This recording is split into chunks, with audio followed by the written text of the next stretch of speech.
السلام علیکم ورحمۃ اللہ وبرکاتہ۔ محترم راشد بھائی، آپ کا سوال بہت مرتبہ ادھر یہ سوال ہوتا ہے۔ ہر انسان اس کا اپنے اپنے حساب سے ایک جواب بنا کر بیٹھا ہوا ہے۔ ہمارے دیوبندی جو لوگ ہیں نا، یہ تو کہتے ہیں کہ صحابی کا مطلب تو معصوم عن الخطا ہے، اور یہی دیوبندی اور صحابہ کرام کے اوپر کوئی غلطی کا جو ہے نا الزام لگا دیں گے، لیکن معاویہ کی باری آئے تو کہیں گے جی صحابی ہے وہ تو جنتی ہے، ختم، بس قرآن نے کہہ دیا رضی اللہ عنہم ورضون، اس کا مطلب ہے سارے کے سارے صحابہ جنت میں بیٹھے ہوئے ہیں، اب وہ جو مرضی کرے اس پر کلام ہی نہیں ہو سکتی، بات ہی نہیں ہو سکتی، مگر قرآن نے ایسا نہیں کیا اور نبی نے بھی ایسا نہیں کیا۔ سب سے پہلے یہ سمجھ لینا چاہیے کہ صحابہ کرام بھی انسان ہی تھے، بشر ہی تھے، اور وہ بھی غلطیوں سے معصوم عن الخطا نہیں تھے، اور وہ بھی محاسبے سے پاک نہیں تھے۔ یہ جملہ ضرور رکھیں، محاسبے سے پاک صحابہ کرام بھی نہیں تھے۔ جنت کی اگر بات ہو تو ہمارے ہاں جو اللہ کے نبی نے وقتاً فوقتاً نام لے لے کر جنتوں کے اعلان کیے، اس پر تو ہم بالکل متفق ہیں اور تسلیم خم ہیں، کیونکہ اللہ کے نبی علیہ الصلوۃ والسلام نے نام لے کر ان کا ذکر کر دیا۔ اللہ کے نبی کا نام لے کر جنتوں کا اعلان کرنا ہی یہ ثبوت ہے کہ سارے کے سارے نہیں ہیں۔ اگر سارے کے سارے ہوتے تو اللہ کے نبی پھر نام کیوں لیتے، پھر کہتے کلو صحابہ فی الجنہ خالدین فیہا اعملوا ما شئتم، اس طرح کی بات ہو جاتی کہ جو مرضی کرو سارے جنتی ہو تو۔ لیکن ایسا نہیں ہو، اللہ کے نبی علیہ الصلوۃ والسلام نے ایسا نہیں کہا۔ بہرحال میری گفتگو مڑ گئی دوسری طرف۔ سوال تو تھا کہ صحابی کسے کہتے ہیں اور اہل سنت میں صحابہ کرام کیسے بنتے ہیں۔ اہل سنت کے ہاں محدثین اور فقہاء نے، سب سے پہلے تو ہم نے فقہاء کو بھی دیکھنا ہے کہ انہوں نے 6 طرح کے لوگوں کو صحابی قرار دیا ہے۔ 6 مختلف نظریات ہیں۔ ایک نظریہ یہ ہے کہ صحابی اسے کہا جائے گا جو کہ نبی علیہ الصلوۃ والسلام کے ساتھ ہو، اللہ کے نبی کے ساتھ سفر کرے، جنگ کرے، قتال کرے، تبلیغ اسلام میں اللہ کے نبی کی مدد کرے، مال و دولت جان مال سے اللہ کے نبی کے ساتھ چلے، وہ اللہ کے نبی کا صحابی ہوگا۔ یہ ہے پرفیکٹ نظریہ، صحابیت اسے کہتے ہیں۔ اس کا ثبوت یہ ہے کہ جو نئے نئے اسلام میں آئے وہ فوراً ہی وہ صحابی اللہ کے نبی کے نہیں کہنا شروع کر دیا۔ خالد بن ولید مسلمان ہوئے، عبد الرحمن بن عوف کو برا بھلا کہا تو اللہ کے نبی نے کہا خالد تم میرے صحابہ کو برا مت کہو۔ عبد الرحمن بن عوف پہلے کے مہاجر صحابی ہیں۔ خالد بن ولید صلح حدیبیہ کے بعد اسلام لائے۔ ہاں آگے چل کے اگر وہ 2-3 سال خدمت کریں اسلام کی ساتھ رہے تو وہ بھی صحابی کے اچھے درجے میں شامل ہو جائیں گے، لیکن یہ ان کا ابتدائی دور تھا اور انہوں نے برا بھلا کہا تو اللہ کے نبی نے کہا تم میرے صحابہ کو گالی مت دو۔ خالد بھی یہ کہہ سکتا تھا میں نے آپ پر نظر ڈال لی، دیکھ لیا، مسلمان ہو گیا ہوں، میں بھی صحابی ہوں۔ نہیں،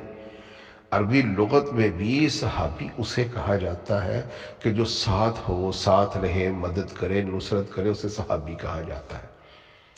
حالانکہ منافق بھی ساتھ، عبداللہ ابن ابی ساتھ ساتھ ہی تھا نا، پیسہ بھی خرچ کرتا تھا، ساتھ نماز بھی پڑھتا تھا، سفر میں بھی جاتا تھا، جنگوں میں بھی ساتھ ہو لیتا تھا۔ اسی لیے جب اس کی منافقت سامنے آئی تو صحابہ کرام نے کہا ہم اسے قتل کر دیں گے، اور اللہ کے نبی نے کیا لفظ ادا کیے؟ اللہ کے نبی نے فرمایا چھوڑ دو اسے، لوگ کہیں گے ان محمد یقتل اصحابہ، کہ محمد اپنے صحابہ کو ہی قتل کرتا ہے، یعنی کہ وہ ساتھ ہے تو صحابی کی ہی کیٹیگری میں وہ بھی آ رہا ہے، حالانکہ وہ منافق ہے۔ قرآن نے بھی جو اللہ کے نبی کے ساتھ رہتے تھے لوگ جو کہ مسلمان نہیں ہوئے تھے اور اللہ کے نبی کو پاگل دیوانہ معاذ اللہ کہتے تھے، تو اللہ تعالیٰ نے قرآن پاک میں کیا کہا وما صاحبکم بمجنون، اور تمہارا صاحب مجنون نہیں ہے۔ صاحب اسے ہی کہا جاتا ہے جو ساتھ رہتے ہیں، اٹھتے بیٹھتے چلتے پھرتے، دوستی یاری، اسے صاحب کہا جاتا ہے عربی زبان میں۔ یہ ایک ٹرمنالوجی انہوں نے بنا لی کہ ایک ساری زندگی دشمن رہا، دشمنی کرتا رہا، اسلام کو جھڑتا رہا، ایک لمحے میں اس نے اللہ کے نبی کو دیکھا، مسلمان ہوا، چلا گیا، وہ صحابی ہے۔ ایک نظریہ یہ بنا لیا، لیکن صحیح نظریہ یہی ہے کہ جو پہلا نظریہ انہوں نے بیان کیا، اور کچھ نے یہ نظریہ بیان کیا کہ جو بچپن میں اللہ کے نبی کو جنہوں نے دیکھ لیا وہ بھی صحابیت کا درجہ رکھتے ہیں، لیکن فقہا نے کہا کہ کم سے کم اتنی عمر تو ہو کہ اسے سن شعور تک لے جایا جائے، پھر وہ اللہ کے نبی کو دیکھے۔ سن شعور یہ ہوتا ہے کہ کسی بچے کو کوئی جانور دکھایا جائے اور اس کو پوچھا جائے یہ کون سا جانور ہے یا بتایا جائے، اور پھر 2-4 دن کے بعد پھر اس کو وہاں لایا جائے اور دکھایا جائے، پھر وہ یہ کہے کہ ہاں جی یہ گھوڑا ہے یا گدھا ہے یا بکری ہے۔ اسے کم سے کم فقہا کہتے ہیں سن شعور، کہ اس شعور کو پہنچ گیا، وہ اس حالت میں وہ اللہ کے نبی کو دیکھتا ہے، ساتھ رہتا ہے، باتیں کرتا ہے، تو پھر اس کو صحابیت ہوگی۔ کچھ فقہا نے یہ درجہ بھی رکھا صحابیت کا، لیکن ہمارے ہاں تو اللہ کے نبی نے کسی بچے کو دیکھ لیا، اس کو کوئی شہد چٹا دی، وہ بھی صحابی ہے۔ حضرت نعمان بن بشیر ایسے ہی ہیں، بالکل چھوٹے سے اللہ کے نبی نے دیکھا تو وہ بھی صحابی کہلائے جاتے ہیں، کتابوں میں صحابی لکھا جاتا ہے۔ پہلا بچہ جو پیدا ہوا نا انصار کے ہاں، جو نرینہ اولاد پہلی پیدا ہوئی وہ نعمان بن بشیر تھے، اور جو مہاجرین کے ہاں پہلا بچہ پیدا ہوا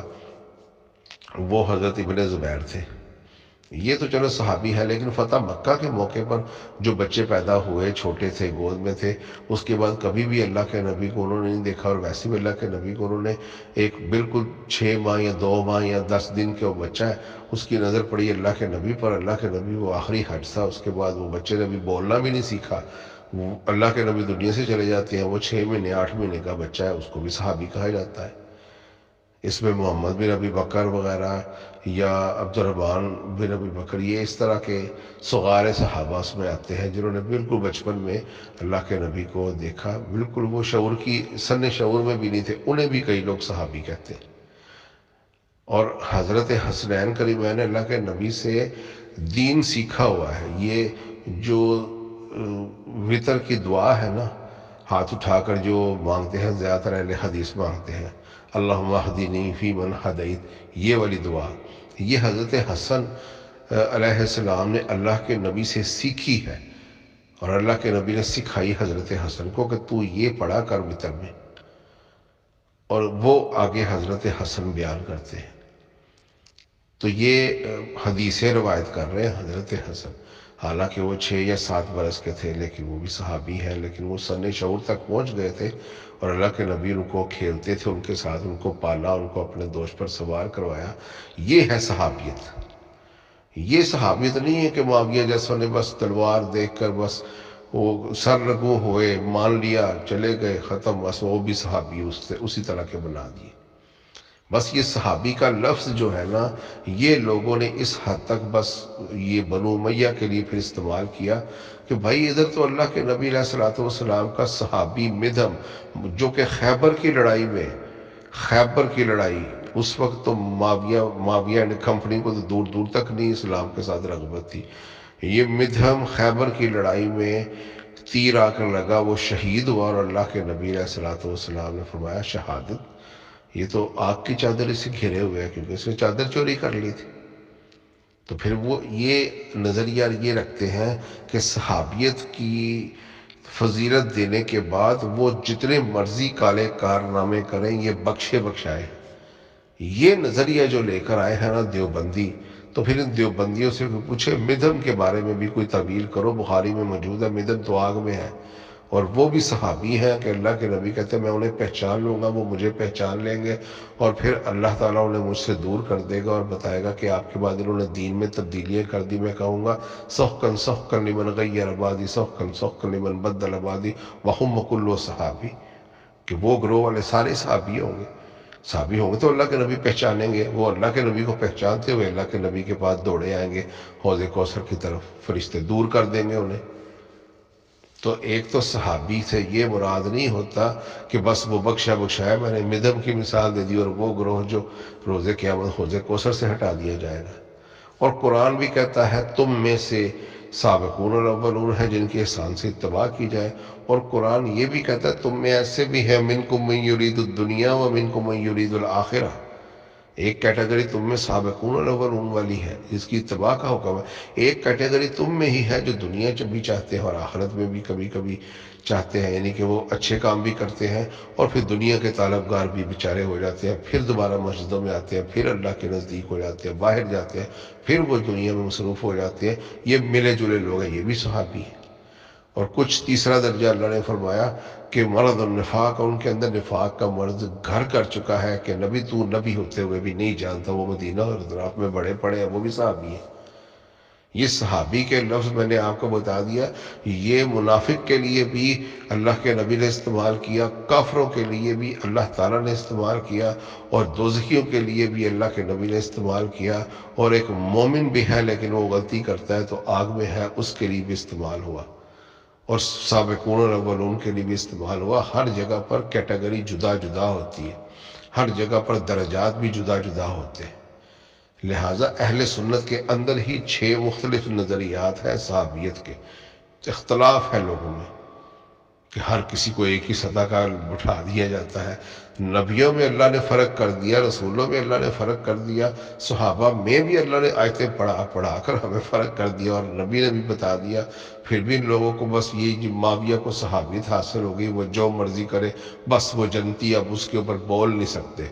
اگر بول نہیں سکتے تو پھر قرآن سے وہ آیتیں نکال دینی چاہیے جس میں نبی کی غلطی کو غلطی کہا گیا، نبی کی زوجہ کی غلطیوں کو اس حد تک غلطی کہا گیا کہ انہیں کہا گیا کہ توبہ کر لو، ان تتوبا الی اللہ فقد صغت قلوبکما، اور ان کو کہا اگر تم نہیں کرو گی، چڑھائی کرو گی تو پھر وَإِن طَلَّقَكُنَّ أَن يُبْدِلَهُ أَزْوَاجًا، طلاق کی دھمکی اللہ تعالیٰ نبی کی بیویوں کو دے رہے ہیں، اور حدیثوں میں تو بہت کچھ آتا ہے، اللہ کے نبی نے الہ کا معاملہ کر لیا، بات کلام چھوڑ دیے ازواج سے تھوڑا نان نفقہ بڑھانے پر، اور جو نبی نان نفقہ بڑھانے پر بیویوں سے قطع تعلق ہو جائے، جو نبی علی کی شکایت سننے پر منہ پھیر لے، وہ نبی معاویہ کی قتل و غارت گری جب اس کے سامنے لے کر پیش ہوگا تو اللہ کے نبی کہیں گے آؤ جی میرا صحابی آیا، آؤ جی ہادی مہدی آیا، آؤ جی مسلمانوں کا ماموں آ گیا، جنت کے دروازے کھول دو۔ قطعاً ایسا نہیں ہوگا۔ معاویہ محاسبے سے پاک نہیں ہے، میں قرآن، صحیح حدیث، فقہا کے کلام اور خلیفہ راشدین کے عمل، قول و فعل سے یہ ثابت کرتا ہوں کہ معاویہ محاسبے سے پاک نہیں ہے، کہ ساری صحابیت معاویہ کے لیے ہی اکٹھی کر دی جاتی ہے، حالانکہ وہ خود صحابہ کرام کا قاتل ہے اور جید صحابہ کرام کا قاتل ہے۔ عمار یاسر کے مرنے پر خوشیاں منائی، قاتل عمار کو انعامات تقسیم کرتا تھا معاویہ، آؤ جی قاتل عمار آ گیا، وہ فخر سے کہتا تھا، اور معاویہ اس کو ساتھ اپنے تخت پر بٹھاتا تھا۔ تو یہ معاویہ بن سفیان نے سب سے پہلا جو کسی صحابی کا سر کاٹ کر معاویہ نے سلطنت میں پھڑایا وہ عمر ابن حمق ہے، اور عمار کا سر کاٹ کے معاویہ کو پیش کیا گیا۔ یہ صحابہ کے سروں کے ساتھ کھیلنے والے، اور اس کے بیٹے نے تو پھر حادی کر دی۔ یہ صحابہ کرام کے قاتلوں کا صحابہ سے کیا لینا دینا؟ یہ معاویہ اینڈ کمپنی صحابہ کے قاتلین میں سے ہیں، یہ قاتلین صحابہ ہیں،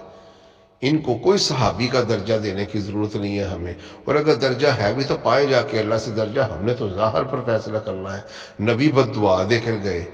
اللہم لا یشبع اللہ حبتنا، نبی اس کی حکومت کو ظالم بادشاہ کہہ گئے، الخلافت من بعد ثلاث ثم تکون ملک عدودا، اللہ کے نبی کے بعد حضرت علی کرم اللہ وجہ اس پر قنوت نازلہ پڑھ رہے ہیں، اللہم علیک و معاویہ و اشیاہی، کہ اللہ تو غرق کر اس معاویہ اور اس کے چاہنے والوں کو۔ ان نبی کا وسیع، نبی کا خلیفہ، نبی کا داماد، اللہ جس سے محبت کرتا ہے وہ معاویہ کو قتل کرنا چاہتا ہے، اور اس نے کیا بھی۔ اللہ علی سے محبت کرتا ہے، وہ اللہ کا رسول بھی علی سے محبت کرتا ہے، یہ حدیث خیبر میں تو آپ سب کو پتہ ہے۔ وہ جس سے اللہ کا نبی محبت کرے، جس سے اللہ محبت کرے، وہ شخصیت معاویہ کو قتل کا فتویٰ دے کر اپنے بچوں کو بھی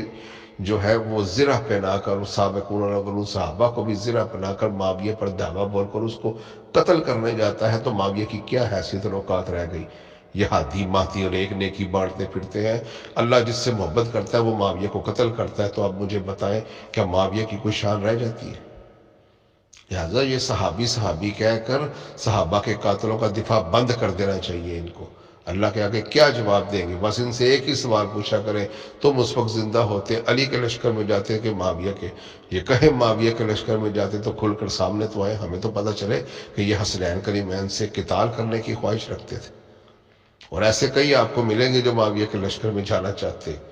اور ایسے کئی کہیں گے ہم دونوں کے لشکر میں نہ جاتے، پھر ان سے ہم کہتے ہیں جس کا دفاع کرتے اس کے لشکر میں بھی نہیں جانا چاہتے۔ اور اگر کہیں علی کے لشکر میں جانا چاہتے تو پھر ہم کہیں گے جو کہتے ہو مشاجرات پر گفتگو نہ کرو، تم تو اس کو قتل کرنے کے لیے علی کے لشکر میں موجود ہوتے، اس وقت قتل کر رہے ہوتے سامنے پا کے، آج 1200 سال کے بعد ان کی غلطی کو غلطی بھی نہ کہیں۔ تو یہ بات ذرا لمبی ہو گئی، ہمارے جذبات امڑ آتے ہیں جب آل رسول پر اس طرح کی سختیاں ہوئیں، صحابہ کرام کو اس طرح قتل کیا گیا، دین کو تبدیل کر دیا گیا، امت میں جاری خلافت علی منہج نبوہ کو اکھاڑ کر پھینک دیا گیا، اور امت ملوکیت اور کیسیت کی طرف دوڑ پڑی، اور آج تک اس امت کو نفاذ شریعت خلافت علی منہج نبوت نصیب نہیں ہوئی۔ اس کا بھی سارا گناہ معاویہ کے سر پر ہے۔ السلام علیکم ورحمۃ اللہ۔